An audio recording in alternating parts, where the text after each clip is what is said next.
Hello and welcome to ninja prep. This is Kapil Goyal, your educator and mentor for PG physics. तो कुछ important questions मैं discuss करने वाला हूं आप लोगों के साथ। मिक्स्ड क्वेश्चंस होंगे, यानी कि सभी सब्जेक्ट को कंक्लूड करते हुए इंक्लूड करते हुए मैंने क्वेश्चंस लिए हैं। आज का सेशन, कल का सेशन और परसों का सेशन, 3 सेशन में लूंगा जिसमें मिक्स्ड क्वेश्चंस हम लोग डिस्कस करेंगे। इंपॉर्टेंट क्वेश्चंस हैं, इन क्वेश्चंस को एक बार वापस से कर लेना। पहला जो क्वेश्चन है उसमें हमें बोला गया है the periodic function F X equals to sine 1/x for X की वैल्यू -पाई से पाई तक है, can not be expanded in Fourier series. तो यहाँ पर ड्रिचिलेट कंडीशन आपको पता होनी चाहिए। तो ड्रिचिलेट कंडीशन जो होती है फरियर सीरीज के लिए, वो यहाँ पर हमें वैलिड करानी है, ड्रिचिलेट कंडीशन। तो ड्रिचिलेट कंडीशन जो है वो होती है, पहला कि जो फंक्शन हमें दिया गया है वो इंटीग्रेबल होना चाहिए और उसकी एक फाइनाइट वैल्यू होनी चाहिए। तो फंक्शन should be integrable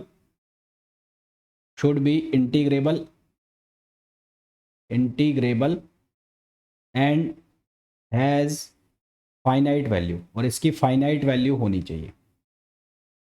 ठीक है। दूसरा क्या है कि जो फंक्शन है उसके लिए फाइनाइट वैल्यू तो है ही है, साथ में must have a finite number of extrema in given interval. ठीक। तो must have finite number of extrema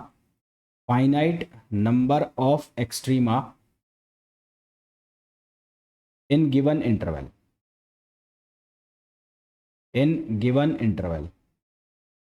फिर जो फंक्शन है उसमें फाइनाइट नंबर ऑफ डिसकंटिन्यूटी हो एक गिवन इंटरवल में, फाइनाइट नंबर ऑफ डिसकंटिन्यूटी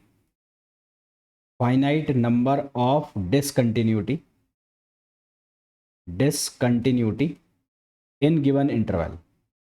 एक गिवन इंटरवल में फाइनाइट नंबर ऑफ डिसकंटिन्यूटी हो। और फोर्थ जो है वो क्या है, must be bounded in finite number of interval. Must be bounded in must be bounded in given interval. ठीक है। एक गिवन इंटरवल में क्या होना चाहिए, बाउंडेड होना चाहिए। तो यहां से ये जो फंक्शन है इसको अगर आप ध्यान से देखो तो साइन 1/x, यहाँ पर जब x अप्रोच कर रहा है 0 को तो फंक्शन जो है उसकी वैल्यू आ रही है इनफाइनाइट।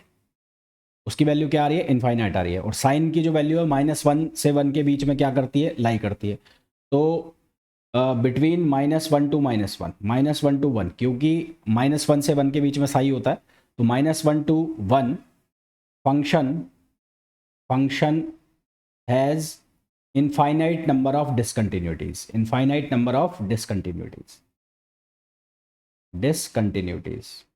तो -पाई से पाई के बीच में इसमें इनफाइनाइट नंबर ऑफ डिसकंटिन्यूटी आ जाएगी अराउंड x इक्वल्स टू 0।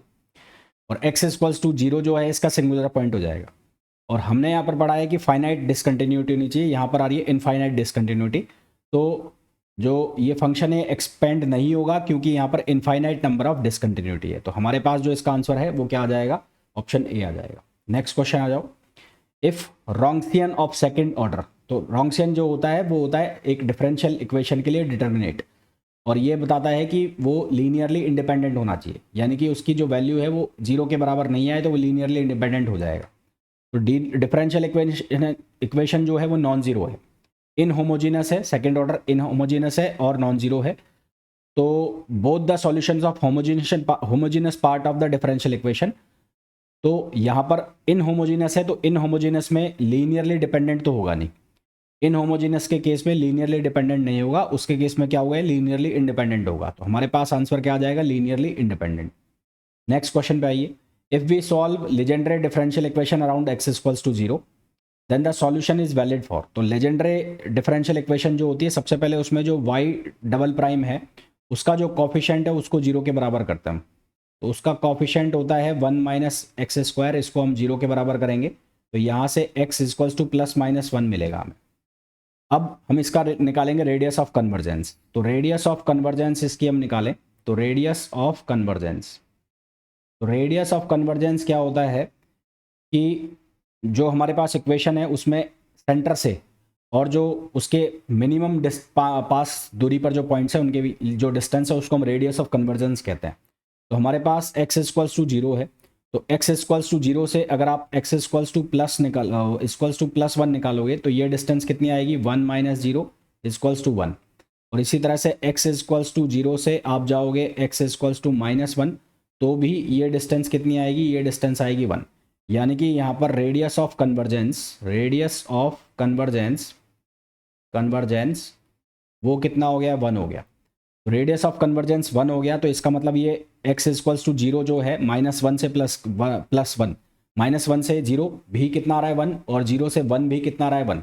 तो ये जो सॉल्यूशन है -1 से 1 के बीच में हो गया, तो x की वैल्यू -1 से 1 के बीच में लाई कर रही है, यानी कि mod x लेस देन 1 इसका आंसर हो जाएगा। तो इसका आंसर क्या हो जाएगा, mod x less than 1। Next question में हमें जनरेटिंग फंक्शन दिया है और ये जनरेटिंग फंक्शन है किसका, लेजेंडरे पॉलिनोमियल का जनरेटिंग फंक्शन है। तो इसमें p3x की वैल्यू पूछी है। तो लेजेंडरे पॉलिनोमियल के कुछ वैल्यूज़ आपको याद रखनी होती है जो मैंने आपको कभी बताया भी है पहले। p0x जो है उसकी वैल्यू होती है 1। इसी तरह से p1x की वैल्यू जो होती है वो होती है x। p2x की जो वैल्यू है वो लिखते हैं हम 1/2 3x² - 1। इसी तरह से p3x की जो वैल्यू है वो हम लिखते हैं 1/2 5x³ - 3x। तो हमें p3x की वैल्यू पूछा है, तो यहाँ से हमारे पास जो आंसर आ जाएगा वो आ जाएगा ऑप्शन ए आ जाएगा, ए। ऑप्शन ए इसका करेक्ट आंसर हो जाएगा। नेक्स्ट क्वेश्चन पे आइए। If R is the distance of point, देखो इलेक्ट्रिक डायपोल दिया है तो पॉइंट चार्ज की वजह से जो इलेक्ट्रिक फील्ड होता है पॉइंट चार्ज, तो पॉइंट चार्ज की वजह से इलेक्ट्रिक फील्ड होता है डिस्टेंस के स्क्वायर के रेसिप्रोकल। इसी तरह से अगर डायपोल के लिए निकालोगे तो डायपोल के लिए इलेक्ट्रिक फील्ड आएगा जो डिस्टेंस होगी उसके क्यूब के रेसिप्रोकल। तो हमारे पास जो आंसर आ जाएगा वो आ जाएगा 1/r³। नेक्स्ट क्वेश्चन में बोला है if the E is the electric field intensity on a surface of conducting sphere. तो फॉर कंडक्टिंग स्फीयर के लिए इलेक्ट्रिक फील्ड लिख देता हूं मैं। तो फॉर कंडक्टिंग स्फीयर तो कंडक्टिंग स्फीयर के लिए E इक्वल्स टू हो जाएगा σ/ε0। तो यहाँ से सिग्मा की वैल्यू हो जाएगी E × ε0।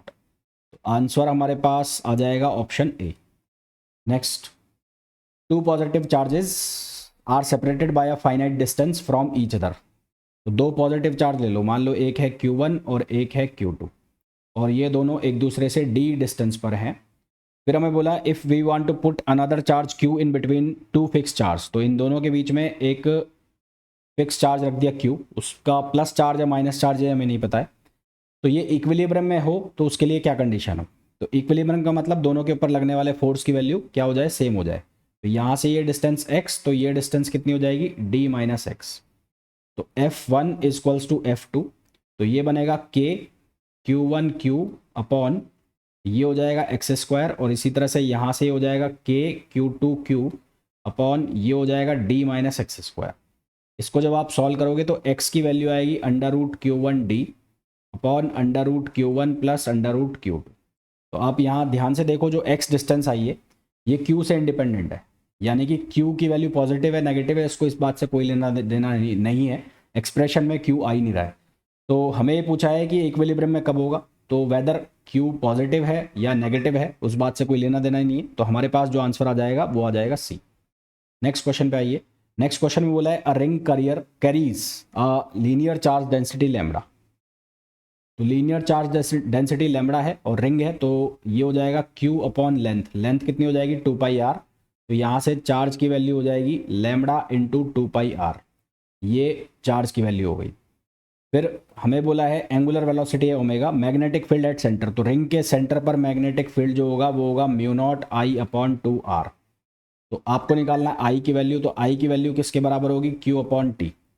तो T की वैल्यू हम कैसे निकालेंगे, T की वैल्यू 2πr/v, यहाँ से हम T की वैल्यू निकालेंगे। तो पहले हम किसकी वैल्यू निकाल लेते हैं, I की वैल्यू निकाल लेते हैं। तो I की वैल्यू हम कैसे निकालेंगे, Q की वैल्यू कितनी रख दे 2πr लैम्बडा, यहाँ से T की वैल्यू 2πr/v, 2π/ω ना, T की वैल्यू ओमेगा भी लिख सकते हैं ना अपन, ω/2π। तो T = 2π/ω, क्योंकि यहाँ ओमेगा के फॉर्म में दिया हुआ है तो इसको मैं लिख दूंगा 2π/ω। तो 2π से 2π कैंसिल हो गया, ये हो जाएगा r λω, ये क्या बन जाएगा r λω। तो अब यहाँ पर वैल्यू सब्सटीट्यूट कर दो तो μ0, तो ये एज इट इज़ I की वैल्यू आ जाएगी कितनी r λω और अपॉन 2r, एक r से r कैंसिल हो गया तो ये हो गया mu naught lambda omega upon 2। Answer हमारे पास आ जाएगा कौन सा, ऑप्शन बी। नेक्स्ट क्वेश्चन पे आइए। A small bar magnet is oscillating along X axis, a coil is placed perpendicular to the X axis such a way so that the magnet passes through its during the oscillation, then तो induce EMF जो है वो change होगा। यहाँ पर लिखा हुआ है विल नॉट चेंज, पर वो तो चेंज होगा जैसे जैसे वेलोसिटी ऑफ मैग्नेट चेंज होगी, तो ये तो गलत हो गया। दूसरा है induced EMF is minimum when the centre of the bar magnet crosses the coil, जब सेंटर ऑफ बार जो मैग्नेट का है वो क्रॉस करेगा, क्रॉसेस द कॉइल, तो इंड्यूस्ड ईएमएफ जो है वो क्या होगा, मिनिमम होगा। तो हमारे पास सही आंसर क्या आ जाएगा इसका, बी आ जाएगा। नेक्स्ट क्वेश्चन पे आओ। The skin depth of copper at frequency of 3 gigahertz, तो यहाँ पर डेल इज इक्वल्स टू, ये मैंने लिखा 1 upon is 1 micron at 12 gigahertz for a non-magnetic conductor whose conductivity is 1/9 times that of copper, the skin depth would be, तो del is equals to 1 upon pi f mu sigma, तो यहाँ से हमें मिल रहा है del 2 upon del 1 is equals to, यहाँ से हम लिख सकते हैं f1 sigma 1 upon f2 sigma 2, तो इसको मैं लिखूंगा डेल 2 अपॉन डेल 1। डेल 1 की वैल्यू मैं क्या लिख दूंगा, 10 पावर -6, और f1 की जो वैल्यू है वो लिख दूंगा 3, और f2 जो है उसकी वैल्यू हो गई 12, ये 12 हो गया। उसके बाद हमें सिग्मा 1 की जो वैल्यू है वो कितनी गिवन है, वो है यहाँ पर दिया 1.9 टाइम्स हो रहा है, तो सिग्मा 1 एज इट इज़, और सिग्मा 2 की वैल्यू 1.9 टाइम्स, तो ये 1.9 और ये सिग्मा 1, तो ये सिग्मा 1 से सिग्मा 1 कट गया। यहाँ से हमारे पास ये बनेगा del 2 upon del 1 equals to 3/12, और ये बन जाएगा हमारे पास 9।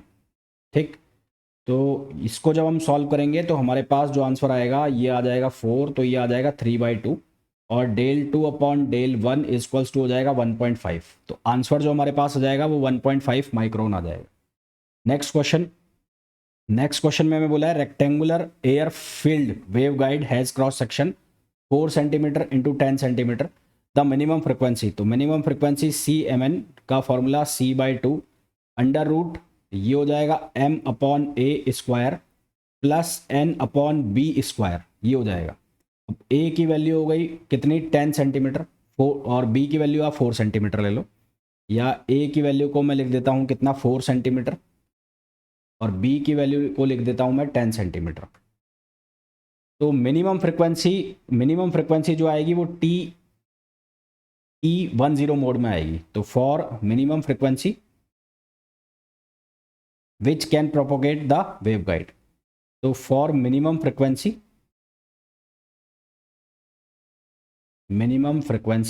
हम मोड लेंगे TE10, तो M की वैल्यू हो जाएगी 1 और N की वैल्यू हो जाएगी 0, तो यहाँ से FCMN ये हो जाएगा C/2, और ये हो जाएगा M अपॉन A स्क्वायर। ठीक है, तो ये बनेगा C/2 और ये हो जाएगा M अपॉन A, तो M की वैल्यू हो गई 1, तो ये हो जाएगा C अपॉन 2A। अब C की वैल्यू हो गई 3 इंटू 10 पावर 8 और 2 एज इट इज़, और A की वैल्यू सेंटीमीटर में रखना है, तो सेंटीमीटर में अगर मैं 10 सब्सटीट्यूट करता हूँ तो यहाँ से ये 10 सब्सटीट्यूट करूँगा तो मीटर में 10 पावर -1 बन जाएगा, तो ये यहाँ से बन रहा है 1.5 गीगाहर्ट्ज़, और ये तब बन रहा है जब मैंने A की वैल्यू को 10 लिया हुआ है। ठीक है, ये तब बन रहा है जब मैंने A की वैल्यू को क्या लिया है, 10 लिया है, A की वैल्यू 10 और B की वैल्यू 4, और अगर मैं 4 आंसर लेके देखता हूँ, चेक कर लेते हैं, और अगर मैं 4 आंसर लेके देखता हूँ तो 3 इंटू 10 पावर 8 अपॉन 2, और ये 4 ले लेते हैं A की वैल्यू, तो 4 इंटू 10 पावर -2 होगा, तो ये 10 पावर 100 हो जाएगा, ऊपर चला जाएगा 10 पावर 2 क्योंकि मीटर में कन्वर्ट कर दिया मैंने, तो ये हो जाएगा 3/8, और 3/8 इंटू 100 करेंगे तो फिर वहाँ से हमारे पास सॉल्यूशन बनेगा नहीं, तो इसलिए A की वैल्यू हम क्या ले लेंगे, 10 ले लेंगे, तो सही आंसर हमारे पास कौन सा आ जाएगा, C आ जाएगा। ठीक है, सही आंसर कौन सा आ जाएगा, C आएगा हमारे पास। नेक्स्ट क्वेश्चन पे आ जाइए। The HZ component of an EM wave in a rectangular waveguide of dimension A is equals to 5 cm and B is equals to 3 cm is given as HZ। देखो TE mode के लिए जब बात करते हैं तो EX की value और EY की वैल्यू 0, HZ की वैल्यू 0 नहीं होनी चाहिए। और टी एम मोड के लिए एच जेड की वैल्यू 0 होती है। तो यहाँ एच जेड 0 नहीं है, तो पहली बात तो ये कौन सा हो गया, ये टी ई मोड हो गया। तो टी एम वाले तो कट गए, तो ये टी एम वाले दोनों कट गए। अब ये टी ई मोड है, या तो 1 3 है या 0 3 है।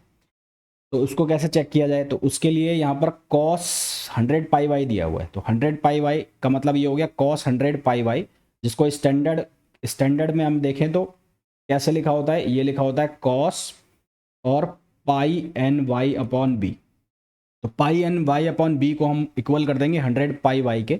पाई से पाई कैंसिल हो जाएगा, वाई से वाई कैंसिल हो जाएगा।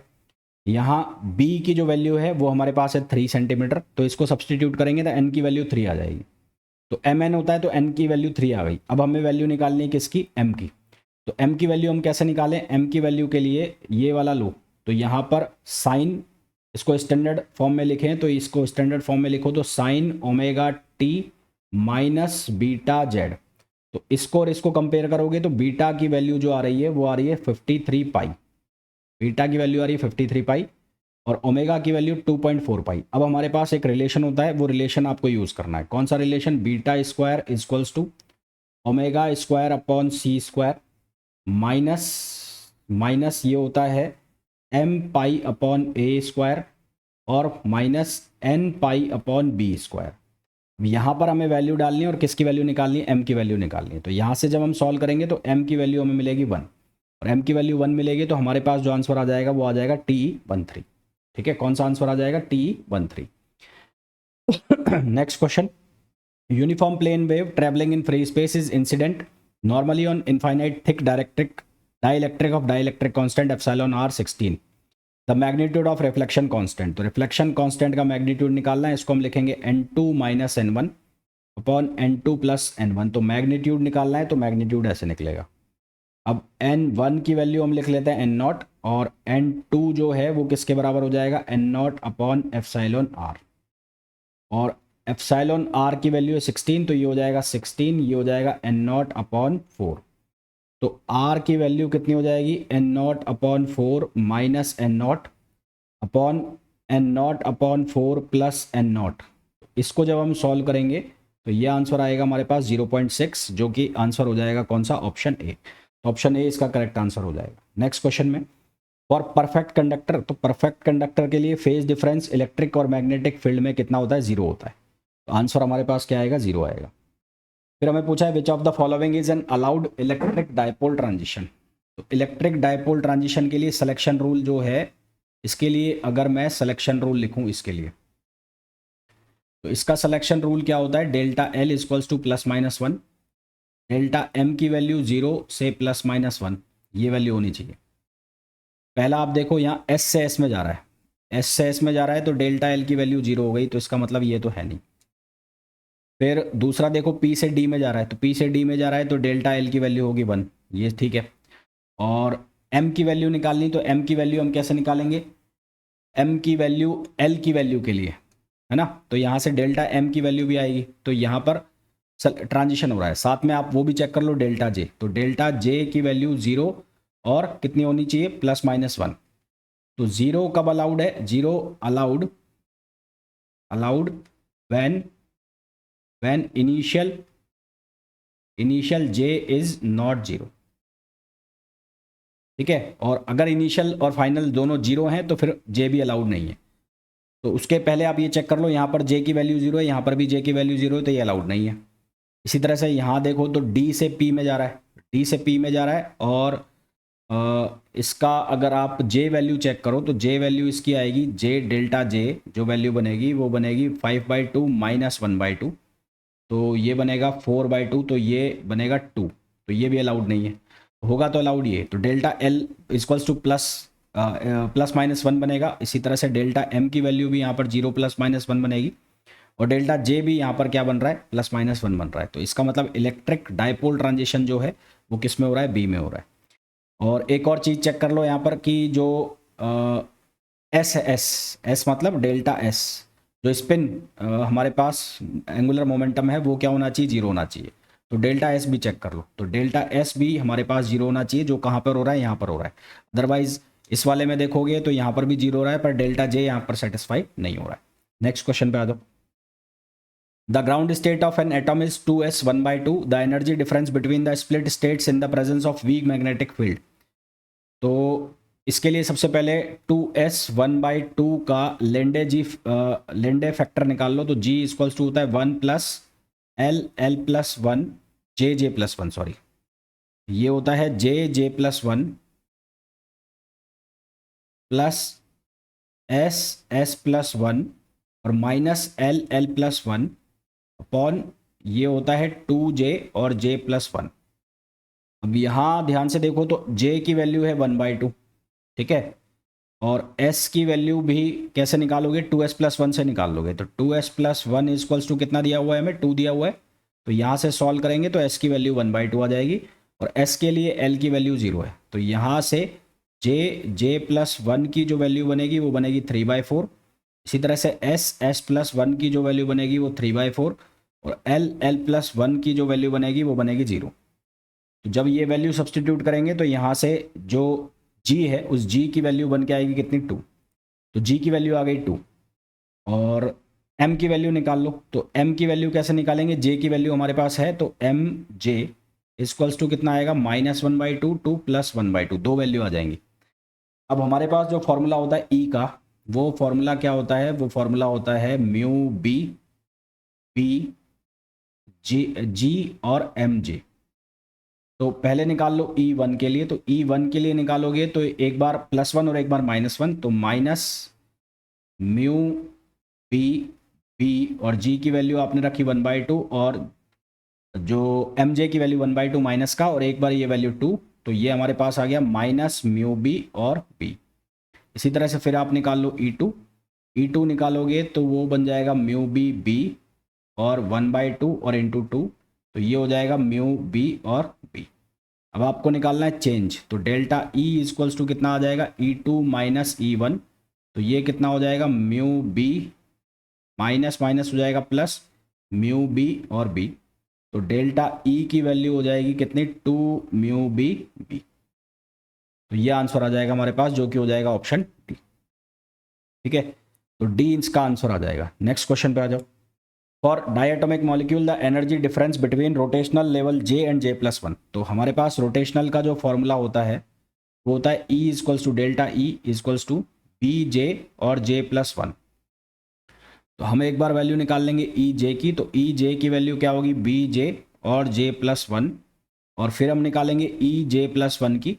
तो ये वैल्यू क्या बनेगी, bj+1 और ये बन जाएगा j+2। तो इनका डिफरेंस निकाल लो। तो delta E equals to EJ+1 और माइनस EJ, तो ये बन जाएगा bj+1 और ये बन जाएगा j+2 माइनस bj+1। तो ये b यहाँ से हो गया j+1 और ये बन गया 2। तो डेल्टा E हमारे पास जो आ जाएगा वो आ जाएगा 2b और j+1। कौन सा आंसर हो गया, ये आंसर हो जाएगा हमारे पास ए। तो ए इसका करेक्ट आंसर हो जाएगा। नेक्स्ट क्वेश्चन पे आइए। Which of the following will absorb infrared radiation. तो होमोन्यूक्लियर्स जो होते हैं उनमें परमानेंट जो डायपोल मोमेंट है वो नहीं होता है, तो इसलिए वो जो इंफ्रारेड रेडिएशन है उसको एब्जॉर्ब नहीं करते हैं। तो ये तो गलत हो गया। तो एब्जॉर्ब कौन करेंगे, हेट्रोन्यूक्लियर, क्योंकि यहाँ पर क्या होता है, do not have permanent dipole moment, do not have permanent dipole moment, इनके अंदर परमानेंट डायपोल मोमेंट नहीं होता, इसलिए ये एब्जॉर्ब नहीं करते। नेक्स्ट क्वेश्चन पे आ जाओ। The number of normal Zeeman splitting components. Normal Zeeman splitting components होते हैं 3 कौन कौन से होते हैं, एक होता है पाई, एक होता है प्लस सिग्मा और एक होता है माइनस सिग्मा। ठीक है, तो ये 3 कंपोनेंट होते हैं, पाई और सिग्मा। ये कहाँ पर आएगा, 0 पर आएगा, ये आएगा +1 पर और ये कहाँ पर आएगा, -1 पर। तो आंसर हमारे पास क्या आ जाएगा, 3 आ जाएगा। नेक्स्ट पूछा है the temperature of an ideal gas quadruples, how does the root mean square of gas hotter molecules to that of colder molecules. तो VRMS का जो फॉर्मूला है हमारा वो T के स्क्वायर रूट के प्रोपोर्शनल होता है। तो VRMS को हम ऐसे लिखते हैं √3RT/m। तो हॉटर और कूलर के लिए कंपैरिजन करना है, तो हॉटर के लिए लिख लेता हूँ मैं प्राइम में और ये कूलर का लिख लिया मैंने। तो ये बन गया T'/T। अब गिवन है गिवन क्या है कि टी प्राइम इक्वल्स टू है 4t, तो यहाँ से बनेगा V R M S upon V R M S equals to, ये हो जाएगा 4t अपॉन टी, टी से टी कैंसिल हो गया, ये आ गया 2। तो आंसर हमारे पास आ जाएगा V R M S prime equals to 2 V R M S. तो आंसर आ जाएगा हमारे पास ऑप्शन बी। नेक्स्ट क्वेश्चन पे आइए, which of the following quantities path independent. तो हीट पाथ डिपेंडेंट, डिपेंडेंट पूछा है, तो हीट जो होती है वो क्या होती है, पाथ डिपेंडेंट होती है। नेक्स्ट क्वेश्चन पे आइए, एडियाबैटिक कंप्रेसिबिलिटी। ये एडियाबैटिक कंप्रेसिबिलिटी का फॉर्मूला दिया है, तो हमें के एस इजक्वल्स टू गिवन है, K S equals to -1 upon V del V upon del P और एस। तो for adiabatic process, adiabatic process के लिए अगर हम बात करें, एडियाबैटिक प्रोसेस, इसमें हम लिखें P V gamma equals to constant. तो इसका डिफरेंशिएशन हम करेंगे तो हम D P upon D V निकालेंगे, जो वो D P upon D V हमारे पास आता है गामा पी बाय वी। ठीक है, gamma P by V, minus का आएगा ना, हाँ, minus gamma P by V. और फिर अगर हम इसको रेसिप्रोकल करते हैं तो D V upon D P ये हो जाएगा minus gamma minus V upon gamma P, ये बन जाएगा minus V upon gamma P. तो ये वैल्यू को हम यहाँ सब्सटीट्यूट कर दें, तो यहाँ सब्सटीट्यूट करोगे तो K S equals to minus V, ऐसा कैसा रहेगा, ये वैल्यू आ जाएगी minus V upon gamma P. तो माइनस से माइनस कैंसिल हो गया, तो के एस की वैल्यू कितनी आ गई, 1 अपॉन गामा पी। तो आंसर जो हमारे पास आ जाएगा वो आ जाएगा option A. Next question, the change in entropy delta S of 1 mole of van der Waals gas equation. तो P plus A upon V square और V माइनस बी और एन आर टी की जगह हम लिखेंगे आर टी, क्योंकि 1 मोल की बात हो रही है। तो आइडियल गैस के लिए जब हम डेल्टा एस की वैल्यू लिखते हैं आइडियल गैस के लिए, तो आइडियल गैस के लिए लिखते हैं हम C P L N T two upon T one. इसको हम लिखते हैं C P L N T two upon T one plus N, N की वैल्यू तो हमने 1 ले ली, R L N V two upon V one, ये लिखते हैं। यहाँ पर ये सी वी नहीं आएगा, सी पी आएगा। ठीक है, अच्छा, अब इसमें चेंज क्या करना है, वी माइनस वी है तो यहाँ वी टू माइनस बी हो जाएगा। तो ये बन जाएगा हमारे पास C P L N T two upon T one plus R L N V two minus B upon V one minus B. तो ये आंसर हमारे पास बनेगा। अब यहाँ पर हमें सी वी ऑप्शन में दिया हुआ है, तो सी वी ऑप्शन में दिया हुआ है, तो सी वी को हम कैसे बना सकते हैं, C P minus C V equals to R. तो C P equals to R plus C V, R plus C V लिखें तो यहाँ से C V L N T two upon T one बनेगा और एक बनेगा R L N T two upon T one. और R L N T two upon T one से हमारा कुछ होगा नहीं, तो मेरे हिसाब से इसका आंसर बी आना चाहिए, बी, यहाँ पर सी पी होना चाहिए, सी पी। ठीक, नेक्स्ट क्वेश्चन पे आ जाओ। The internal energy U of system is given as U equals to A, U की वैल्यू है A V square upon N S.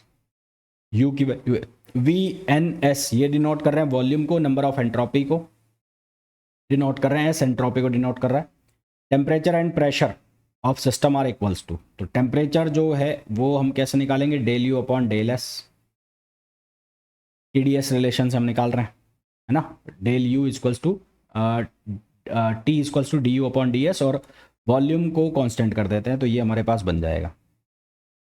तो वैल्यू रखो यहाँ पर, तो T equals to D upon D S और U की वैल्यू डाल दो, कितना हो गया, A V square upon N S. तो ये आंसर हमारे पास बन जाएगा, ए वी स्क्वायर तो बाहर आ गया अपॉन एन भी बाहर आ गया, ब्रैकेट में आ जाएगा -1 upon S square, -1 upon S square N square. तो ये हमारे पास आ गया minus A V square upon N S square, minus A V square upon N S square. ठीक है, तो पहला ऑप्शन गलत हो गया, सी गलत हो गया, या तो ए है या डी है। फिर इसी तरह से हम चेक करेंगे पी का, तो पी का हम लिखेंगे minus del U upon del S, और अब हम कांस्टेंट कर देंगे किसको, वी को कांस्टेंट कर लिया है, अब हम एस को और एन को कांस्टेंट कर देंगे। तो टी डी एस रिलेशन से हम सॉल्व कर रहे हैं, जो डी यू में हम बनाते हैं T D S plus P D V, उससे हम सॉल्व कर रहे हैं इसका। डी वी आएगा यहाँ पर, डी वी यहाँ पर आएगा वी, ये बनाते हैं ना डी यू में टी डी एस, हमारे पास जो फर्स्ट लॉ है, फर्स्ट लॉ के according del Q equals to D U plus P D V, और फिर सेकेंड लॉ से हम इसको लिख देते हैं T D S equals to D U plus P D V. तो एक बार हम वॉल्यूम कांस्टेंट करके निकाल रहे हैं और एक बार एंट्रोपी कांस्टेंट करके निकाल रहे हैं। तो यहाँ से फिर इसको सॉल्व करो तो ये आ गया minus del upon del V, और ये यू की वैल्यू सब्सटीट्यूट कर दो तो ये हो जाएगा A V square upon N S, और ये पी की वैल्यू जो हमारे पास बनी ये बन गई minus two A V upon N S, ये वैल्यू बनेगी। तो इसको चेक करो, दोनों माइनस में है, तो हमारे पास जो आंसर बनेगा वो कौन सा बनेगा, डी बनेगा। तो डी हमारे पास इसका करेक्ट आंसर होगा। नेक्स्ट क्वेश्चन पे आओ। The phase space trajectory of one dimensional classical oscillator. तो हमारे पास टोटल एनर्जी की जो इक्वेशन है उसको हम लिखते हैं P square upon two M plus half K X square, और इसको आप ऐसे भी लिख सकते हो P square upon two M E plus X square upon two E upon K equals to one. तो यहाँ ए स्क्वायर को मैंने लिख लिया टू एम ई, और इसी तरह से बी स्क्वायर को मैंने लिख लिया टू ई अपॉन के, तो ये वैल्यू बन जाएगी P square upon A square plus ये हो जाएगा X square upon B square equals to one. तो ये हो गया एलिप्स। तो हमारे पास जो इक्वेशन है ये क्या बनेगी, एलिप्स बनेगी। तो सही आंसर आ जाएगा ellipse. The partition function of canonical ensemble. Canonical ensemble के लिए पार्टीशन फंक्शन है z, तो ये हमारे पास हेल्महोल्ट्ज फ्री एनर्जी का फॉर्मूला होता है F equals to minus K B T L N Z, सीधा सीधा याद करने वाला formula. Which one of following statistics corresponding to distinguishable particle. तो फर्मी और बोस दोनों इनडिस्टिंग्विशेबल की होती है, और मैक्सवेल बोल्ट्जमान जो है वो डिस्टिंग्विशेबल के लिए होती है। Next, according to theorem of equipartition energy. तो इक्विपार्टीशन एनर्जी के अकॉर्डिंग जो डिस्ट्रीब्यूशन होता है मीन एनर्जी का वो होता है के बी टी बाई टू, है ना, हाफ के टी, ये हर किसी के पास जाता है। If T1 and T2 are half lifes of the parent nuclei and daughter nuclei respectively, then secular equilibrium. तो फॉर सिक्यूलर इक्विलिब्रियम एक्टिविटी बराबर होनी चाहिए, activity A1 equals to A2, तो ये हो जाएगा lambda one N1 equals to lambda two N2। Lambda होता है डिके कांस्टेंट, तो ये किसके बराबर होता है ln2 अपॉन ये हो जाएगा T1 N1, और ये हो जाएगा ln2 अपॉन T2, ये हो जाएगा N2। ln2 से ln2 कट गया तो हमारे पास बच गया N1 upon T1 equals to N2 upon T2। अब यहाँ से हम T1 बना लेंगे, T1 किसके बराबर आ जाएगा, N1 upon N2 into T2। अब N1 अपॉन N2 की जो वैल्यू है वो ग्रेटर देन 1 होगी, क्योंकि N1 जो है वो पेरेंट है और N2 जो है वो डॉटर है, तो N1 upon N2 greater than 1 होगा, तो T1 ग्रेटर देन क्या आएगा, T2 आएगा। तो यहाँ से सिंपल सा दिख रहा है कि T1 is always greater than T और small t is always greater than T2। तो आंसर हम लगा देंगे कौन सा, डी लगा। Which of the following process is accompanied by mono energetic X ray. तो मोनो एनर्जेटिक एक्सरे जो निकलता है वो इलेक्ट्रॉन कैप्चर प्रोसेस में निकलता है। Electron capture process, electron capture process में क्या होता है, यहाँ पर प्रोटॉन जो है वो कन्वर्ट होता है किसमें, न्यूट्रॉन में। प्रोटॉन कन्वर्ट होता है न्यूट्रॉन में, और जब ये न्यूट्रॉन में कन्वर्ट होता है तो एमिट कौन होता है, न्यूट्रिनो, न्यूट्रिनो। ठीक है, नेक्स्ट क्वेश्चन पे आ जाओ। The charge of up quark. तो अप क्वार्क का जो चार्ज होता है, अप क्वार्क की यहाँ पर बात चल रही है, तो उसका जो चार्ज होता है वो होता है +2/3e, और जो डाउन क्वार्क है, डाउन क्वार्क का चार्ज होता है -1/3e। अप क्वार्क पूछा है तो उसका आंसर आ जाएगा बी। नेक्स्ट क्वेश्चन पे आ जाइए। The accelerator that works on principle of EMI। तो EMI प्रिंसिपल पर काम करता है बीटाट्रॉन। साइक्लोट्रॉन काम करता है ऑल्टरनेटिंग करंट के ऊपर, ऑल्टरनेटिंग करंट में इलेक्ट्रिक और मैग्नेटिक फील्ड को हम प्रोवाइड कराते हैं, और बीटाट्रॉन काम करता है EMI के ऊपर। ठीक है, साइक्लोट्रॉन काम करता है varying frequency of alternating electric field. ये काम करता है varying frequency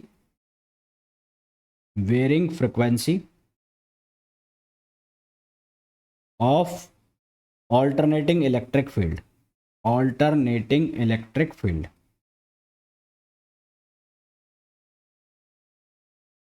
next, 10 volt Zener diode connected with varying load. अब लोड की जो करंट है वो वेरी कर रही है 1 मिली एम्पियर से 95 मिली एम्पियर तक। कांस्टेंट वोल्टेज है 110 का, मिनिमम जीनर करंट है। तो टोटल जो करंट है IT वो बराबर होती है load current plus Zener current. अब यदि जीनर करंट मिनिमम है, क्योंकि यहाँ मिनिमम बोला है, तो सिंपल सी बात है, लोड करंट जो है वो मैक्सिमम हो जाएगी। तो लोड करंट मैक्सिमम हो जाएगी, यानी कि लोड करंट की वैल्यू आपको लेनी है 95 मिली एम्पियर। तो टोटल जो करंट है वो हो जाएगी I Z plus I L. तो ये हो जाएगा 5 milliampere plus 95 milliampere, तो ये हो जाएगा 100 मिली एम्पियर टोटल करंट की वैल्यू। तो यहाँ पर voltage V delta V upon R equals to I. तो डेल्टा V कितना होगा, ये हो जाएगा 110 माइनस 10 अपॉन R। R हमें निकालना है, I की वैल्यू 100 मिली एम्पियर है, तो ये है 100 मिली एम्पियर। तो R की वैल्यू यहाँ से आ जाएगी 1 किलो ओम। तो आंसर हमारे पास कितना आ जाएगा, 1 किलो ओम, जो कि ऑप्शन हो गया सी। तो आई होप जितने भी क्वेश्चंस मैंने आपको बताए हैं बहुत अच्छे से समझ आ गए होंगे। फिर भी कोई डाउट है तो आप पूछ सकते हैं। मिलते हैं नेक्स्ट वीडियो में। Till then thank you, bye bye.